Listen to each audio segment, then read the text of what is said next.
Facebook scrolling I believe এখনও কেউ না কেউ করতেছে এখানে, বা একটু আগে করছে অথবা একটু পরে করবে। স্ক্রলিং করার সময় কোনো চিন্তা হয়েছে যে ফেসবুক কেন স্ক্রলিংটা উপর থেকে নিচে দিছে? কখনো ভাবছেন? এই ছবিটা কেউ দেখছেন আগে? কি বলা হচ্ছে? শর্টকাট। আরেকটা যদি আগাই, অনেকে বলবে যে এই লোকটা যে যাচ্ছে হেঁটে সে আসলে একটা ভুল করতেছে। মানুষ বা কাস্টমার বা কনজিউমার কখনো ভুল করে না। মানুষ আসলে ইনহেরেন্ট লেজি, আমরা সবাই একটু আরাম করতে চাই। সো আমরা যদি কোনো ভুল করি, কোনো হিউম্যান এরর হয়, দ্যাট মিনস এটার ডিজাইনটা আসলে ঠিক হয় নাই। বাট গুড পার্ট হচ্ছে ইউএক্স একটা সায়েন্স। সেটা কীভাবে? ফেসবুক দেখলো যে আমাদের স্ক্রলিং বিহেভিয়ারটা আসলে কী হতে পারে। আপনারা যারা যারা স্ক্রলিং করেন মোটামুটি এইভাবে আপনাদের ফোনটা ধরেন, একটু খেয়াল করে দেখবেন স্ক্রলিং উপর নিচে করতে হাতের যে মোশনটা থাকে, আর পাশাপাশি যখন করবেন 10 মিনিট পাশাপাশি একটু স্ক্রল করার চেষ্টা করেন, হাতের এই জায়গাটায় ব্যথা হয়ে যাবে। ইটস বিকজ আপনার হাতের মাসেলগুলো আসলে বিল্ড করা না যে আপনি পাশাপাশি স্ক্রল করতে পারবেন। আপনার হাতের মাসেল এমনভাবে বিল্ড করা যে উপর স্ক্রলিংটা আপনার জন্য খুব ইজি। কেন ওই যে বললাম মানুষ হিসেবে আমরা সবাই আসলে লেজি। সো ফেসবুক যেটা করলো তারা ইনফাইনাইট স্ক্রলিং নিয়ে আসলো, অ্যান্ড উপর থেকে নিচে স্ক্রল করাটা অনেক ইজি হয়ে গেল, যে কারণে এখন হঠাৎ করে স্ক্রলিংয়ে ঢুকলে 5 মিনিট পরও কিন্তু আমরা বের হতে পারি না। আচ্ছা 5 মিনিট ফেসবুক ব্রাউজিং করবো, 30 মিনিটের মতো আটকায় যাই। This is the reason. So যখনই কোনো প্রোডাক্ট তৈরি করা হয় এর পিছনে খুব চিন্তা করে রিসার্চ করে অনেক কিছু নিয়ে আসা হয়, and that is part of the UX. ছোট আরও কয়েকটা এক্সাম্পল, মোবাইলের এই জায়গাগুলোতে আপনার হাত খুব ইজিলি যায়। দেখবেন আপনি যখন ই কমার্স সাইটে যান, কনফার্মেশন দেন, পেমেন্ট দেন, সব কিছু এই জায়গাটার মধ্যে রাখা হয়, বিকজ আপনি খুব সহজে যাতে সেটা অ্যাক্সেস করে ফেলতে পারেন।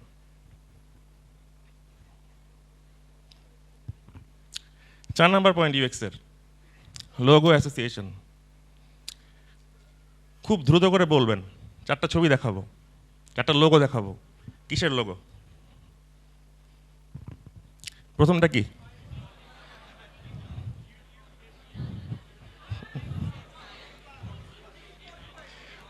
বাহ, খুবই ভালো। একটা চাইলাম 4টা বলে দিচ্ছেন। ইউটিউব। ইউটিউব কিন্তু কোথাও লেখা নাই। প্রথমটা লেখা স্পটিফাই, আপনারা বলেন টিকটক। সেকেন্ডটা কি? আবার টিকটক লেখা, আমরা বলছি নাইকি। এটা কি? লাস্টেরটা? নো ম্যাটার যে আপনাকে আমি কি বলি, কি লিখি, যেটা আপনাকে দেখাবো আপনার মাথায় বিল্ট ইন আছে, অলওয়েজ ওইটাই চিন্তা করবেন। লোগো অ্যাসোসিয়েশন ইউএক্সের অনেক বড় একটা পাওয়ার। আমি কথা বলে অনেক কিছু চেঞ্জ করতে পারবো, কিন্তু দ্য মোমেন্ট আপনি রাইট জিনিসটা দেখবেন আপনার মাথায় এটাই অ্যাক্টিভেটেড হবে। We are the same problem. মাইজিবিতে বললেন না অনেকে ইউজ করেন, আমাদের একটা রিচার্জ বাটন আছে দেখছেন, এইটাতে সামহাও আমরা দেখতেছিলাম যে আমাদের ইউজাররা মাইজিবি থেকে রিচার্জ করতেছে না। অনেকভাবে আমরা বললাম যে বিকাশ, নগদ, এমএফএস, ব্যাংক দিয়ে রিচার্জ করা যায়, মার্কেটিং, প্রমোশন, ক্যাম্পেইন, অনেক কিছু, ওইভাবে কাজ করতেছে না। What we did, we look for a solution. Recharge নাওয়ের পাশে আমাদের পেমেন্ট প্রোভাইডার যারা আছে লোগোগুলো নিয়ে আসলাম।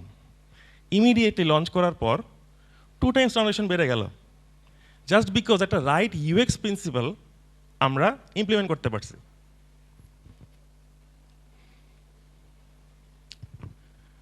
আরেকটা জিনিস, রিকগনিশন ভার্সেস রিকল, এটা ডিফারেন্স কি কেউ বলতে পারেন? নো, সমস্যা নেই, নাপাল একজন হাত তুলছেন।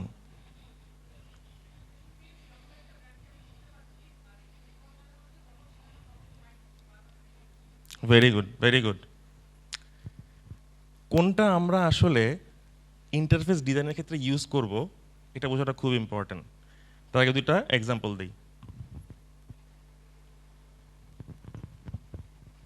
চিন্তা করেন তো, আইফেল টাওয়ার। আমি বলতে মনে মনে চিন্তা করতে পারি, বলে ফেলছেন, ভেরি গুড। আর কিছু মাথায় আছে? গুড। পারফিউম, অনেক কিছু, এমবাপ্পে, রাইট, গুড। রোম্যান্স কেউ একজন বলেছেন, নাইস। আইফেল টাওয়ার সবার আগে মাথায় আসছে। You can think about Eiffel tower. ফ্রান্সের কথা ভাবতে পারেন, নেপোলিয়ন ভাবতে পারেন, যারা এমিলি ইন প্যারিস সিরিজটা দেখছেন ওইটাও ভাবতে পারেন। কেন এটা হঠাৎ করে মাথায় আসলো? বিকজ এই ওয়ার্ডটা বলার পরপরই আপনার মেমোরিতে একটা অ্যাক্টিভেশন হয়। হঠাৎ করে কোনো কিছু মনে পড়বে না। যে আপনার একটা গান গাওয়ার সময় যদি বলতাম গান গান, ইমিডিয়েটলি বাঁধতে পারবেন না। যদি সুর দিয়ে দেওয়া হয় দেখবেন পুরো গানটা আপনি গেয়ে ফেলছেন। পারফিউমের কোনো স্মেল শুনলে পুরনো স্মৃতি মনে পড়ে না? Exactly like that. সো এটা হচ্ছে রিকল করানো না, রাদার দেন রিকগনাইজ করানো। কেউ বলতে পারেন এই কোশ্চেনটা যদি এভাবে না করে অন্যভাবে করতাম? কোন কোশ্চেনটা মনে হয় সহজ হতো, ফার্স্টেরটা না সেকেন্ডটা? কেন? Very good. ফার্স্ট কোশ্চেনটাই আপনার মেমোরির মধ্যে আমাদের একটা মহাসাগরের মতো অসংখ্য কিছু চিন্তা করা লাগতো, প্রচুর জিনিসপত্র হারা যেতেন। সেকেন্ডটা আপনাকে খালি দুইটার মধ্যে ডিসিশন নিতে হবে, ইয়েস অর নো। এইটা আপনার চান্সেস অনেক বেশি বাড়ায় দেয়। ইউজার ইন্টারফেসে এই জিনিসগুলা প্রচুর ইউজ করা হয়। We don't want our users to recall, we want them to recognise, যাতে আপনার কগনিটিভ লোডটা আসলে অনেক বেশি কম পড়ে। ফর এক্সাম্পল আমি যদি বলি একটা অ্যাপের হোম বাটন আপনারা দেখছেন, হোম বাটন দেখতে কীরকম হয়? বাসার মতন। চিন্তা করেন এক্স্যাক্টলি লাইক দ্যাট। এই জায়গাগুলোতে আমাদের আসলে আলাদা করে নতুন কোনো ইনভেন্ট করার সুযোগ নেই বা করা উচিতও না। বিকজ এভরিওয়ান যারা আছে দেখেন, লিঙ্কডইন, ইউটিউব, মাইজিপি, সবাই আসলে একই টাইপের জিনিসই আমরা ইউজ করতেছি। যখন আমি একটা হোম আইকনের সাইন দিয়ে দিব সবাই ইজিলি বুঝে যাবে এটা আসলে হোম পেজ। সো রিকগনিশনটাকে আমরা যত বেশি প্রমোট করবো ইন্টারফেসে তত জিনিসগুলো ভালো কাজ করবে। সেকেন্ড স্লাইডটা একজন ভাইয়া বলে গেছেন, সো এটা আমি বলবো না, উপরে 3টা পয়েন্ট বলবো। এই যে হোম বাটন যেটা দেখাইলাম এটা হচ্ছে আমাদের একটা ইউএক্স প্রিন্সিপাল বা বেস্ট প্র্যাকটিসে, যেটা আমরা সবসময় ইমপ্লিমেন্ট করার চেষ্টা করি। সেকেন্ড আইটা হচ্ছে মার্কেট ভ্যালিডেশন। যাই বানাবো না কেন আগে ইউজারের কাছে গিয়ে জিজ্ঞেস করব, ওই যে হেঞ্জ ক্যাচআপটা বলছিলাম না ওইটার মতন। লাস্ট বিট যেটা সেটা হচ্ছে ডেটা অ্যানালাইসিস, মানে অ্যানালিটিক্স থেকে ফিডব্যাক নেওয়া। এটা খুব ইম্পর্ট্যান্ট যে ইউজার আসলে কি বললো সেটা না দেখে কি করলো সেটা ফোকাস করা। যেমন একবার আমাদের দেশে একটা স্টাডি হয়েছিল, সবাইকে জিজ্ঞেস করতেছে আপনি কোন নিউজ পেপার পড়েন, তো সবাই মেজরিটি অফ দ্য পিপল 90% উপর অ্যান্সার দিচ্ছে কি জানেন? Daily star. Daily star company অবাক, এত পেপার তো ছাপাই নাই, এত মানুষ কেমনে পড়লো? প্রত্যেকে যখন আবার ইভ্যালুয়েট করে দেখা গেল ওই টাইমে দেখো তারা আসলে পড়তেছে হয়তো প্রথম আলো, বাংলাদেশ প্রতিদিন। সো আমরা বলার সময় হয়তো একভাবে বলি, বা ইনফ্যাক্ট আমরা যখন অবজার্ভ করবো ইউজারকে কিছু একটা ডিফারেন্স হয়তো পাবো। And that's why usability testing is so important নাওয়াডেজ। শেষের দিকে ইউএক্স নিয়ে যতই কাজ করবেন বা যারাই কাজ করতে আগ্রহী, একটা কথা অলওয়েজ মনে রাখবেন, user interface like a joke. আপনার ফ্রেন্ডস একটা জোক বললো, ওই জোকটা যদি এক্সপ্লেন করে বুঝাইতে হয় এটা আসলে ভালো না। ইউআইও সেম একটা জিনিস, যেটা বানানো হবে সেটা আবার যদি কাউকে এক্সপ্লেনই করতে হয়, it is not that good. So thank you.